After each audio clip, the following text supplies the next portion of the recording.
اللہ تعالیٰ کی نافرمانی سے ذلت جنم لیتی ہے. گناہ جب ہم کرتے ہیں پہلی چیز ہے کہ ذلت جنم لیتی ہے, ذلت آتی ہے. اور اس عمل کی خرابی یہ ہے کہ اس کی عقل میں فطور, اس کا قلب سیاہ ہو جاتا ہے. اور گناہ جو ہے عقل کو کم کر دیتا ہے, اس کی سوچیں ماند ہو جاتی ہیں اور اس کی ترقی کے راستے رک جاتے ہیں. اس کی سوچ کی جو اپروچ ہے وہ بالکل منقطع ہو جاتی ہے, قلب اور دماغ ساتھ نہیں دیتا.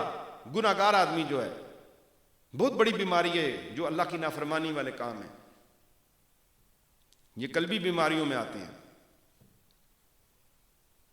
ابھی تو پتہ نہیں چل رہا, تو پھر اس طرح وہ اللہ تعالیٰ اس کے جسم کے نور کو, اس کے دل کے نور کو ختم کرتا ہے اور گناہ کے باعث نعمتیں چلی جاتی ہیں اور عذاب نازل ہوتے ہیں.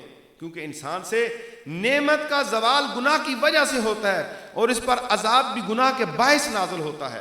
اور چونکہ اللہ نے قرآن میں واضح طور پہ ارشاد فرما دیا ہے کہ یہ جو بھی تمہارے اوپر مصیبتیں آ رہی ہیں وہ تو تمہارے اپنے ہاتھ کی کمائی ہے. وما اصابکم من مصیبت فبما کسبت ایدیکم ویعفو عن کثیر.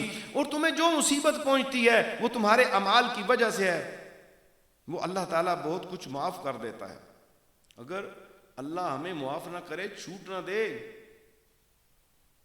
پھر تو ہم بالکل ہی ہلاک ہو جائیں. اللہ نے ہمیں موقع دیا ہوا ہے. جب نعمت تیرے پاس ہے, کوئی نعمت ہے, تو اس کے ضائع ہونے سے پہلے ہم اللہ کی طرف رجوع کر دیں, اللہ کی طرف جو ہے ہم رخ کر لیں.